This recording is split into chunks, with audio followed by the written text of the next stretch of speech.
ಮೋದಿ ಈ ಬಾರಿ 15 ಲಕ್ಷದ ಬದಲಾಗಿ 25 ಲಕ್ಷವನ್ನ ಕೊಡಬಹುದು.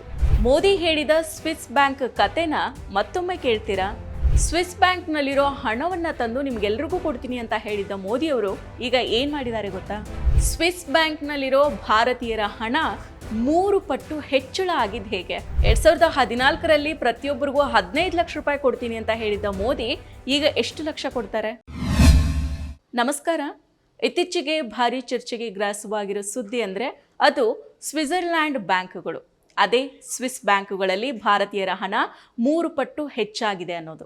2025ರ ವೇಳೆಗೆ ಸ್ವಿಸ್ ಬ್ಯಾಂಕ್ಗಳಲ್ಲಿರೋ ಭಾರತೀಯರ ಹಣ 37,600 ಕೋಟಿ ರೂಪಾಯಿಗೆ ಏರಿಕೆಯಾಗಿದೆ ಎಂಬ ವರದಿ 3 ದಿನಗಳಿಂದ ಭಾರಿ ಚರ್ಚೆಯನ್ನು ಹುಟ್ಟುಹಾಕಿದೆ. ಈ ಚರ್ಚೆಗೆ ಕಾರಣ 2014ರಲ್ಲಿ ಪ್ರಧಾನಿ ಮೋದಿ ಅವರು ಘೋಷಣೆ ಮಾಡಿದ್ದ ಹೇಳಿಕೆ. ಹೌದು, 2014ರ ಲೋಕಸಭಾ ಚುನಾವಣೆಯಲ್ಲಿ ಬಿಜೆಪಿಯಿಂದ ಪ್ರಧಾನಮಂತ್ರಿ ಅಭ್ಯರ್ಥಿಯಾಗಿದ್ದ ಮೋದಿಯವರು ಭ್ರಷ್ಟಾಚಾರದ ವಿರುದ್ಧ ಅಬ್ಬರದ ಭಾಷಣಗಳನ್ನು ಮಾಡಿದರು. ಸ್ವಿಸ್ ಬ್ಯಾಂಕುಗಳಲ್ಲಿ ಭಾರತೀಯರ ಒಟ್ಟು 90 ಲಕ್ಷ ಕೋಟಿ ರೂಪಾಯಿ ಕಪ್ಪು ಹಣ ಇದೆ. ಅದನ್ನು ಭಾರತಕ್ಕೆ ತಂದರೆ ಪ್ರತಿಯೊಬ್ಬ ಭಾರತೀಯನಿಗೂ 15 ಲಕ್ಷ ರೂಪಾಯಿಯನ್ನ ಹಂಚಬಹುದು ಅಂತ ಗಣಿತದ ಲೆಕ್ಕಾಚಾರದೊಂದಿಗೆ ಅಬ್ಬರಿಸಿದ್ರು. ಅವರ ಈ ಹೇಳಿಕೆ ಆ ಚುನಾವಣೆಯ ಸಮಯದಲ್ಲಿ ಭಾರಿ ಸಂಚಲನವನ್ನು ಸಹ ಹುಟ್ಟುಹಾಕಿತ್ತು. ಜನರಲ್ಲಿ ಭಾರಿ ಭರವಸೆಯನ್ನ ಮೂಡಿಸಿತ್ತು.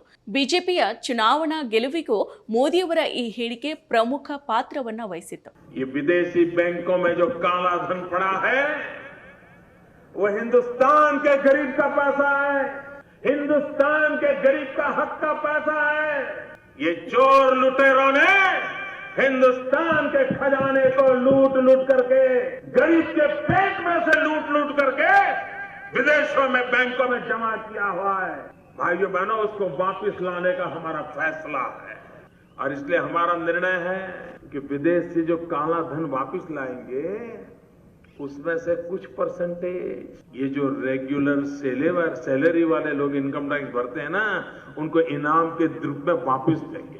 आದ್ರೆ ಈಗ ಅಂದರೆ ಬರೋಬ್ಬರಿ 11 ವರ್ಷಗಳ ಕಾಲ ಕೇಂದ್ರದಲ್ಲಿ ಬಿಜೆಪಿ ಆಡಳಿತವನ್ನ ನಡೆಸಿದೆ. ಆದರೆ ಸ್ವಿಸ್ ಬ್ಯಾಂಕ್ನಲ್ಲಿರೋ ಕಪ್ಪು ಹಣ ಭಾರತಕ್ಕೆ ಇನ್ನೂ ಕೂಡ ಬಂದಿಲ್ಲ. ಜೊತೆಗೆ ಈಗ ಮತ್ತೆ ಸ್ವಿಸ್ ಬ್ಯಾಂಕ್ನಲ್ಲಿರೋ ಭಾರತೀಯರ ಹಣದ ವಿಚಾರ ಮತ್ತೆ ಚರ್ಚೆಗೆ ಬಂದಿದೆ. ಪರಿಶುದ್ಧ ನಂದಿನಿ ಹಾಲಿನಿಂದ ತಯಾರಿಸಿದ ನೈಜ ನಂದಿನಿ ಐಸ್ ಕ್ರೀಮ್ಸ್.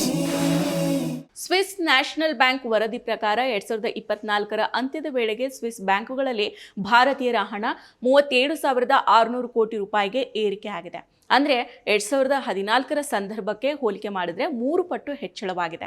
ಹೀಗಾಗಿ ಮೋದಿಯವರು 2014ರಲ್ಲಿನೇ ಸ್ವಿಸ್ ಬ್ಯಾಂಕ್ನಲ್ಲಿರೋ ಭಾರತೀಯರ ಕಪ್ಪು ಹಣವನ್ನು ತಂದು ಪ್ರತಿಯೊಬ್ಬ ಭಾರತೀಯರಿಗೂ 15 ಲಕ್ಷ ರೂಪಾಯಿ ಕೊಡಬಹುದು ಅಂತ ಹೇಳಿದರು. ಈಗ 3 ಪಟ್ಟು ಹಣ ಹೆಚ್ಚಾಗಿದೆ. ಅದೆಲ್ಲವನ್ನ ತಂದರೆ ಬಹುಶಃ ಭಾರತೀಯರಿಗೆ ತಲಾ 45 ಲಕ್ಷ ರೂಪಾಯಿ ಕೊಡಬಹುದೇನೋ ಅಂತ ನೆಟ್ಟಿಗರು ಚರ್ಚೆ ಮಾಡ್ತಾ ಇದ್ದಾರೆ, ಟೀಕೆ ಮಾಡ್ತಾ ಇದ್ದಾರೆ, ಹಾಗೇನೆ ಅಪಹಾಸ್ಯವನ್ನು ಕೂಡ ಮಾಡ್ತಾ ಇದ್ದಾರೆ.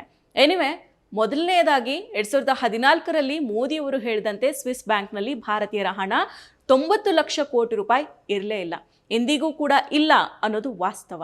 ಆ ವರ್ಷದ ಸ್ವಿಸ್ ಬ್ಯಾಂಕ್ ವರದಿ ಪ್ರಕಾರ 2014ರಲ್ಲಿ ಸ್ವಿಸ್ ಬ್ಯಾಂಕ್ನಲ್ಲಿ ಭಾರತೀಯರು ಇಟ್ಟಿದ್ದ ಹಣ 12,615 ರೂಪಾಯಿ ಮಾತ್ರ. ಹೀಗಾಗಿನೇ 2014ಕ್ಕೆ ಹೋಲಿಸಿದ್ರೆ 2025ರ ವೇಳೆಗೆ ಸ್ವಿಸ್ ಬ್ಯಾಂಕ್ನಲ್ಲಿ ಭಾರತೀಯರ ಹಣ 3 ಪಟ್ಟು ಅಂದರೆ 37,600 ಕೋಟಿ ರೂಪಾಯಿಗೆ ಏರಿಕೆ ಆಗಿದೆ ಎಂಬ ಅಂಶ ತಾಳೆಯಾಗುತ್ತೆ. ಆದರೂ ಮೋದಿಯವರು ಸ್ವಿಸ್ ಬ್ಯಾಂಕ್ನಲ್ಲಿ ಭಾರತೀಯರ 90 ಲಕ್ಷ ಕೋಟಿ ರೂಪಾಯಿ ಕಪ್ಪು ಹಣ ಇದೆ ಅಂತ ಬಹಿರಂಗವಾಗಿ ಸುಳ್ಳನ್ನ ಹೇಳಿದರು. ಆದಾಗ್ಯೂ ಈಗ ಮೋದಿಯವರ ಆಡಳಿತದಲ್ಲಿನೇ ಸ್ವಿಸ್ ಬ್ಯಾಂಕ್ನಲ್ಲಿ ಭಾರತೀಯರು ಇರಿಸಿರುವ ಠೇವಣಿಯ ಹಣ 3 ಪಟ್ಟು ಹೆಚ್ಚಾಗಿದೆ. ಅದರಲ್ಲೂ ಕೊರೋನಾ ಆಕ್ರಮಣದ ನಂತರದ ವರ್ಷಗಳಲ್ಲಿನೇ ಗಣನೀಯವಾಗಿ ಏರಿಕೆ ಆಗಿದೆ. 2020ರ ವೇಳೆಗೆ ಸ್ವಿಸ್ ಬ್ಯಾಂಕ್ನಲ್ಲಿ ಭಾರತೀಯರ ಹಣ 20,700 ಕೋಟಿ ರೂಪಾಯಿಗೆ ಏರಿಕೆ ಆಗಿತ್ತು. ಇದು ಒಂದೇ ವರ್ಷದಲ್ಲಿ, ಅದು ಕೊರೋನಾ ಲಾಕ್ಡೌನ್ಗಳಿಂದ ಜಗತ್ತು ಸ್ತಬ್ಧಗೊಂಡಿದ್ದ ಸಮಯವಾದ 2021ರಲ್ಲಿ ಬರೋಬ್ಬರಿ 30,500 ಕೋಟಿ ರೂಪಾಯಿಗೆ ಜಿಗಿತು. 2024ರ ಅಂತ್ಯದ ವೇಳೆಗೆ 37,600 ಕೋಟಿ ರೂಪಾಯಿಗೆ ಏರಿಕೆಯನ್ನು ಕಂಡಿದೆ. ಆದರೆ ಇದೆಲ್ಲವೂ ಕಪ್ಪು ಹಣ ಅನ್ನೋದಕ್ಕೆ ಯಾವುದೇ ಪುರಾವೆಗಳೇ ಇಲ್ಲ. ಅಲ್ಲದೆ ಸ್ವಿಟ್ಜರ್ಲ್ಯಾಂಡ್ ಅಧಿಕಾರಿಗಳು ತಮ್ಮ ಬ್ಯಾಂಕ್ನಲ್ಲಿರೋ ಭಾರತೀಯರ ಠೇವಣಿಗಳನ್ನ ಸ್ವಯಂ ಪ್ರೇರಿತವಾಗಿ ಕಪ್ಪು ಹಣ ಅಂತ ಕರೆಯಲಾಗುವುದು ಅಂತ ಸ್ಪಷ್ಟಪಡಿಸಿದ್ದಾರೆ. ಈ ಠೇವಣಿಗಳು ವೈಯಕ್ತಿಕ ಖಾತೆಗಳು, ಸಂಸ್ಥೆಗಳು ಮತ್ತು ಬ್ಯಾಂಕುಗಳ ಶಾಖೆಗಳು ಹಾಗೂ ಇತರ ಆರ್ಥಿಕ ಬಾಂಡ್ಗಳು, ಸೆಕ್ಯೂರಿಟೀಸ್ಗಳ ಮೂಲಕನೂ ಕೂಡ ಬಂದಿದ್ದಾವೆ ಅಂತ ಹೇಳಿದ್ದಾರೆ. ಹೀಗಾಗಿನೇ ಮೋದಿಯವರು 2014 ಚುನಾವಣೆ ಗೆದ್ದ ಬಳಿಕ ಮತ್ತೆ ಸ್ವಿಸ್ ಬ್ಯಾಂಕ್ನಲ್ಲಿರೋ ಭಾರತೀಯರ ಹಣದ ಬಗ್ಗೆ ಮಾತಾಡೇ ಆಡಲಿಲ್ಲ. ಆ ಬಗ್ಗೆ ಒಂದು ಮಾತನ್ನು ಇಲ್ಲಿವರೆಗೂ ಕೂಡ ಎತ್ತಿಲ್ಲ. ಆದಾಗ್ಯೂ ಸ್ವಿಸ್ ಬ್ಯಾಂಕ್ನಲ್ಲಿ ಕಪ್ಪು ಹಣ ಇತ್ತು ಅಥವಾ ಇದೆ ಅಂತ ಭಾವಿಸಿದ್ರು ಆ ಕಪ್ಪು ಹಣದ ವಿರುದ್ಧದ ಹೋರಾಟದಲ್ಲಿ ಮೋದಿ ಸರ್ಕಾರ ಸಂಪೂರ್ಣವಾಗಿ ಸೋತು ಹೋಗಿದೆ ಅನ್ನೋದೇ ವಾಸ್ತವ. ಇದೇ ಕಪ್ಪು ಹಣದ ವಿರುದ್ಧದ ಹೋರಾಟ ಅಂತ 2016ರಲ್ಲಿ ಮೋದಿಯವರು ರಾತ್ರೋರಾತ್ರಿ ನೋಟ್ ಬ್ಯಾನ್ ಅನ್ನ ಮಾಡಿದ್ರು. ಕಪ್ಪು ಹಣ ಹೊರಬರುತ್ತೆ ಅಂತ ಹೇಳಿದ್ರು. ಆದರೆ ಅದರಿಂದ ಬ್ಯಾಂಕುಗಳ ಮುಂದೆ ಬಡ ಜನರು ಬಸವಳಿದ್ರು, 10 ಮಂದಿ ಸಾವನ್ನಪ್ಪಿದ್ರೆ ಹೊರತು ಯಾವ ಕಪ್ಪು ಹಣವೂ ಕೂಡ ಭಾರತಕ್ಕೆ ಬರಲಿಲ್ಲ. ನನ್ನ ಫೇವರೇಟ್ ನಂದಿನಿ ಚೀಸ್. ಈಗ ಎಲ್ಲರ ಫೇವರೇಟ್ ನಂದಿನಿ ಚೀಸ್. ಬದಲಾಗಿ ಸ್ವಿಸ್ ಬ್ಯಾಂಕ್ನಲ್ಲಿ ಭಾರತೀಯರ ಹಣ ಶರವೇಗವಾಗಿ ಬೆಳೀತಾನೆ ಇದೆ.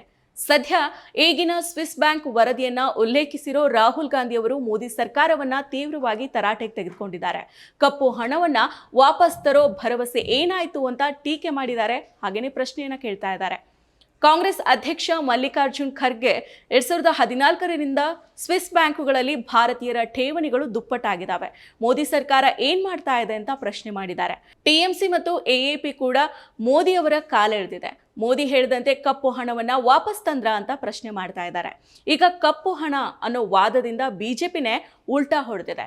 ಬಿಜೆಪಿಯ ವಕ್ತಾರ ಶಹಜಾದ್ ಪೂನಾವಾಲಾ ಅವರು ಸ್ವಿಸ್ ಬ್ಯಾಂಕುಗಳಲ್ಲಿರೋ ಎಲ್ಲ ಹಣವು ಕಪ್ಪು ಹಣ ಅಲ್ಲ, ಬಹುತೇಕ ಕಾನೂನುಬದ್ಧ ವ್ಯಾಪಾರ ಉದ್ದೇಶಗಳಿಂದ ಠೇವಣಿ ಇಟ್ಟಿರೋ ಹಣ ಆಗಿದೆ ಅಂತ ವಾದ ಮಾಡಿದ್ದಾರೆ. ಇನ್ನು ಸುಳ್ಳನ್ನ ಹೇಳೋದ್ರಲ್ಲೇನೆ PhDಯನ್ನ ಮಾಡಿರೋ ಸೂಲಿಬೆಲೆ ಈ ಹಿಂದೆ ಸ್ವಿಸ್ ಬ್ಯಾಂಕ್ನಲ್ಲಿರೋ ಕಪ್ಪು ಹಣವನ್ನ ಆಚೆ ತಂದ್ರೆ ಈ ದೇಶದಲ್ಲಿ ಮೋದಿ ಅವರು ಚಿನ್ನದ ರಸ್ತೆಯನ್ನ ಹಾಕಿಸ್ತಾರೆ ಅಂತ ಪುಂಗಿದ್ರು. ದೇಶದಲ್ಲಿ ನಿಜವಾಗ್ಲೂ ಕೂಡ ಚಿನ್ನದ ರಸ್ತೆಗಳು ಇದಾವ? ಹಳ್ಳಿ ರಸ್ತೆಗಳನ್ನೆಲ್ಲ ಬೇಡ, ಜಸ್ಟ್ ಬೆಂಗಳೂರಿನಲ್ಲಿರೋ ರಸ್ತೆಗಳನ್ನೇ ತೆಗೆದುಕೊಳ್ಳಿ. ಇಲ್ಲಿ ಚಿನ್ನದ ರಸ್ತೆಗಳು ಇದಾವ? ಖಂಡಿತ ಇಲ್ಲ. ಇಲ್ಲಿ ಗುಂಡಿಗಳ ರಸ್ತೆಗಳನ್ನೇ ಜಾಸ್ತಿ ಇದಾವೆ. ಈ ಗುಂಡಿಗಳನ್ನು ಮುಚ್ಚೋದಕ್ಕೆ ಸರ್ಕಾರ ಕೋಟ್ಯಾಂತರ ಹಣವನ್ನ ಖರ್ಚು ಮಾಡ್ತಾ ಇದೆ. ಆದ್ರೂ ಕೂಡ ಸುಳ್ಳು ಹೇಳೋದ್ರಲ್ಲಿನೇ PhD ಮಾಡಿರೋ ಸೂಲಿಬೆಲೆ ಇನ್ನೇನು ಹೇಳೋದಕ್ಕೆ ಸಾಧ್ಯ? ಈಗೇನಾದ್ರೂ ಈ ವಿಚಾರ ಗೊತ್ತಾದ್ರೆ, ಅಂದ್ರೆ ಸ್ವಿಸ್ ಬ್ಯಾಂಕ್ನಲ್ಲಿರೋ ಭಾರತೀಯರ ಹಣ 3 ಪಟ್ಟು ಹೆಚ್ಚಾಗಿದೆ ಅನ್ನೋ ವಿಚಾರ ಏನಾದ್ರೂ ಗೊತ್ತಾದ್ರೆ ಮೇ ಬಿ ಚಿನ್ನದ ರಸ್ತೆಯ ಬದಲಾಗಿ ವಜ್ರದ ರಸ್ತೆಯನ್ನ ಮೋದಿಯವರು ಮಾಡಿಸ್ತಾರೆ ಅಂತ ಸುಳ್ಳು ಹೇಳಿದ್ರು ಕೂಡ ಹೇಳ್ಬೋದು. ಇನ್ನು 2014ರಲ್ಲಿ ಮೋದಿಯವರು 15 ಲಕ್ಷ ರೂಪಾಯಿಗಳ ಭರವಸೆ ಚುನಾವಣಾ ದಾಳದ ಘೋಷಣೆ ಹೊರತು ವಾಸ್ತವವಾಗಿ ಕಾರ್ಯಸಾಧುವಾದ ಘೋಷಣೆಯಲ್ಲ ಅನ್ನೋದನ್ನ ಈಗಲಾದ್ರೂ ಕೂಡ ಮೋದಿ ಭಕ್ತರು ಅರ್ಥಕೊಳ್ಬೇಕು. ಈಗ ಸ್ವಿಸ್ ಬ್ಯಾಂಕ್ನಲ್ಲಿ ಭಾರತೀಯರ ಹಣ ಹೆಚ್ಚಾಗಿದೆ. ಅದನ್ನ ಮೋದಿ ಈಗ ವಾಪಸ್ ತರ್ತಾರೆ. ಇನ್ನು ಹೆಚ್ಚು ಹಣವನ್ನ ಭಾರತೀಯರಿಗೆ ಹಂಚ್ತಾರೆ. ಈ ರೀತಿ ಈಗಲೂ ಕೂಡ ಸಮರ್ಥನೆ ಮಾಡಿಕೊಳ್ಳೋ ಭಕ್ತರಿದ್ದಾರೆ. ಅವರೆಲ್ಲರೂ ಈಗಲಾದ್ರೂ ಎಚ್ಚೆತ್ಕೊಂಡು ಮುಕ್ತವಾಗಿ ಆಲೋಚನೆ ಮಾಡಿದ್ರೆ ಸತ್ಯ ಏನು ಅಂತ ಅರ್ಥ ಆಗುತ್ತೆ. ಮೋದಿ ಭಕ್ತರಷ್ಟೇ ಅಲ್ಲ, ಮೋದಿಯೂ ಕೂಡ ಸದ್ಯ ಬಿಹಾರ ಚುನಾವಣೆ ಇರೋ ಹಿನ್ನೆಲೆ ಪ್ರತಿಯೊಬ್ಬರಿಗೂ 15 ಲಕ್ಷಕ್ಕೆ ಬದಲಾಗಿ 25 ಲಕ್ಷ ಕೊಡ್ತೀನಿ ಅಂತ ಮತ್ತೆ ಸುಳ್ಳು ಭರವಸೆ ನೀಡೋ ಮಾತುಗಳನ್ನ ಆಡಿದ್ರೂ ಕೂಡ ಆಶ್ಚರ್ಯ ಇಲ್ಲ. ಮತ್ತಷ್ಟು ವಿಶೇಷ ವಿಡಿಯೋಗಳನ್ನು ನೋಡಲು ಮತ್ತು ಹೊಸ ವಿಡಿಯೋಗಳ ಬಗ್ಗೆ ತಿಳಿಯಲು ಈ ದಿನ .com ಯೂಟ್ಯೂಬ್ ಚಾನೆಲ್ ಸಬ್ಸ್ಕ್ರೈಬ್ ಮಾಡಿ ಮತ್ತು ಬೆಲ್ ಐಕಾನ್ ಕ್ಲಿಕ್ ಮಾಡಿ.